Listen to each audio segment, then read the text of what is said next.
welcome to the first episode of the Penn Sports Network. I'm your host and cultural editor, Stephen Langdon Jr., joined by two of our staff writers, Jake Slebodnick and Jeff Hart, and we are here to talk and keep you up to speed with all of Crimson Hawk sports. On tap today, we have golf, volleyball, soccer, and football. To start off our segment, we'll have analyst Jeff Hart give you an update on what's going on in the world of IUP Golf. Thank you, Stephen. And to tee off this segment, I want to talk about the IUP men's golf team. This past weekend was a momentous one for the golf team. The team entered the tournament 3-day PSAC Golf Championships this past weekend, and honestly, I have to say the team was utterly phenomenal. It was a tightly contested tournament through and through for IUP. After leaving the first round in third and taking the lead in the second round, IUP managed to take second place overall in the PSAC Championship, finishing just short at capturing their third consecutive title. They shot 68 over 920, which is only 2 strokes behind Westchester. On top of the team's overall success, 3 IUP players made it into the top 10 golfers this weekend, including Matt Kokorikis, freshman Jack Buccigross, and Nicholas Ward, who finished 3rd, 4th, and tied for 5th respectively. Excellent job to the players this weekend, really. The individual and team success can ultimately be attributed to none other than head coach Fred Joseph.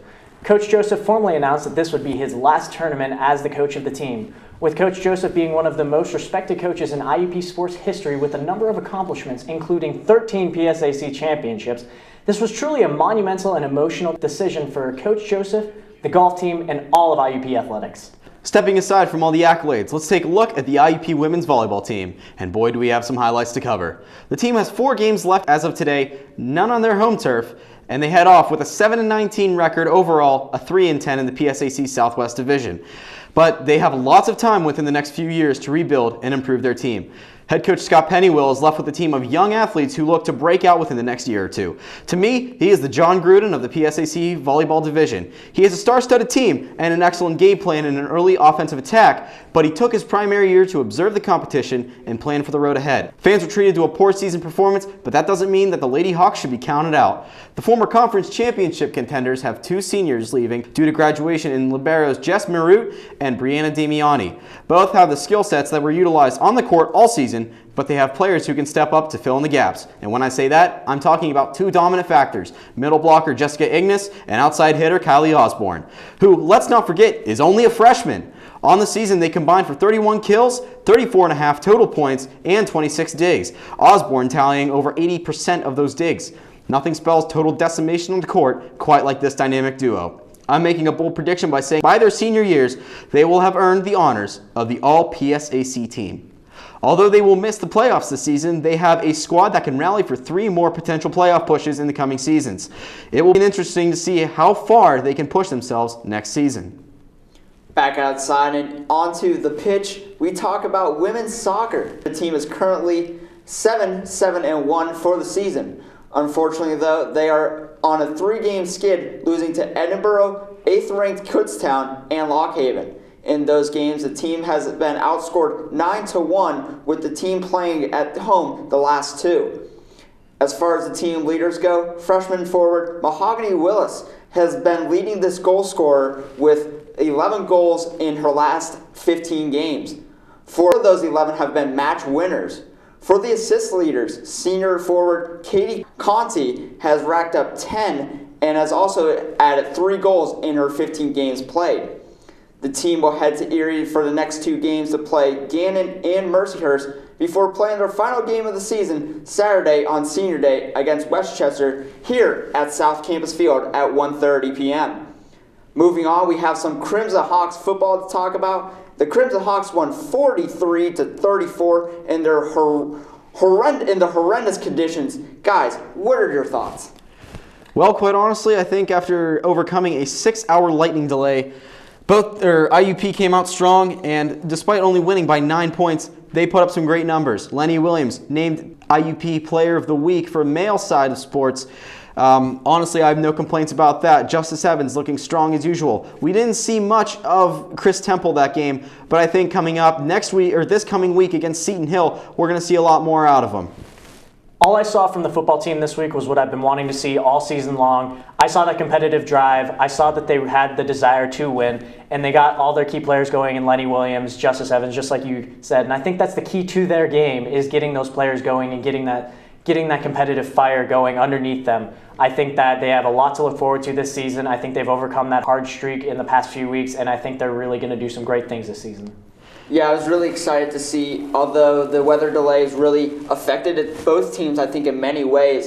IUP really played their heart out, and they came out with even more momentum, and I really think that going forward, they have a strong team, and they're really showing that they are a team to compete with. Lenny Williams had a fantastic day. Absolutely. And not only that, but it was the first time all season that the team had a 100-yard rusher, and they had 2 in one game. They had Justice Evans and they had Lenny Williams both tallying over 100 yards. So I think overall, as a team, they had 300 rushing yards. And if we look at IUP's team success over the last several years, it's really been the running attack. And I think if they are able to continue this running attack, I think that they'll be perfect going forward, and especially going into next week as we have Seton Hill, who are 1-7, and that will be at noon here at Miller Stadium. So, guys, what are your thoughts on the Seton Hill game? It's going to be a tough one, despite the fact Seton Hill having the worst record probably in the PSAC, going 1-7 overall. I'm not going to count them out because IUP, they've been struggling a little bit this season. Granted, the grunt of their schedule is over with. They are playing the easier teams. I think the last maybe real competitive team they have is Edinburgh coming up in the next few weeks.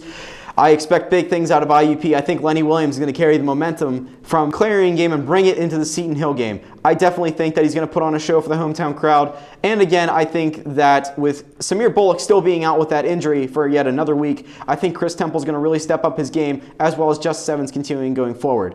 Another prediction I have is that JoJo Gauze is going to have a strong return. We saw him come back for the game this week, but just coming off an injury, we expected really nothing much out of him because he's still coming back and trying to get used to things again. I think he's going to go off. I think he's going to be Lenny's main target, if not Don McNeil or Miles Williamson, as we've seen throughout the past weeks. JoJo Gauze, I expect to have a great game. Lenny Williams, he's going to have a great game as well. Defensively, I really think DeAndre Easterling is going to bring the momentum going forward. J.R. Stevens has been quiet recently, being the All-American cornerback that we need. I think he's going to really shine out in this one. He's going to have a comeback game here. The IUP Crimson Hawks are still not out of the playoff race, although a lot of people have given up on them already. I'm keeping the faith, and I think they still have a chance at slipping into the playoff picture.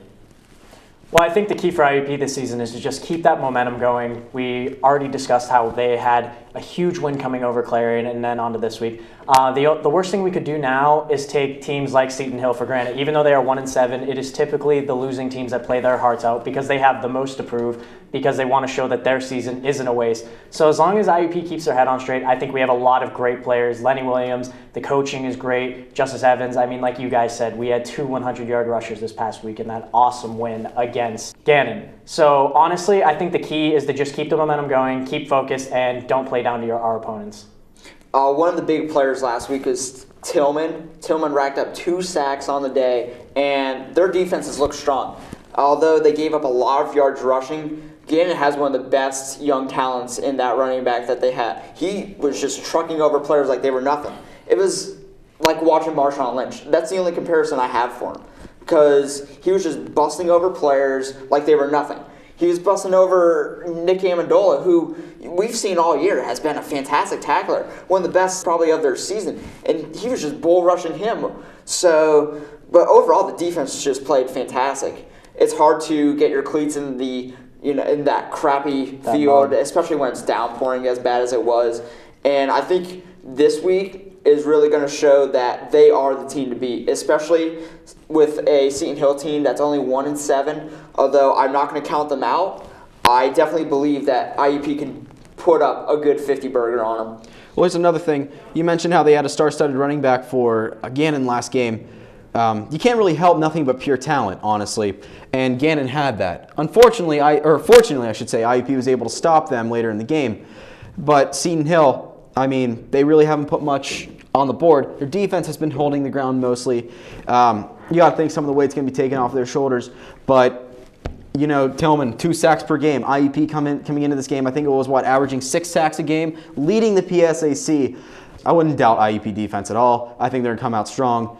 Tillman's going to put up some more great numbers, and maybe even more hidden contributors like Nick Amendola. He's going to put up more numbers like that. Well, if anything else, I thought this game really contributed to IUP success because I think that strong rushing attack alleviates the pressure off Lenny Williams, because when you look at the team's success, it is when Lenny does not feel the pressure on him, and the team helps him out. When they have long rushing drives, and especially when you have poor weather conditions with the weather delays, that rushing game is really necessary to the team. And I think going forward, if we can keep up that strong tempo and have long drives to give our defense that rest, I think we can succeed easily. Definitely. Should be a good one. And if you cannot make the game, you can watch Jake and I call the game live on Stretch TV, available through going on IUP Athletics and onto the football schedule and clicking Watch Now. That will do it from us. Make sure you check out and read the new issue of the Penn that comes out every Tuesday and Friday, and check out IUP's The Big Hit on YouTube. From myself, Stephen Langdon Jr., Jake Slebodnick, and Jeff Hart, we will see you next week.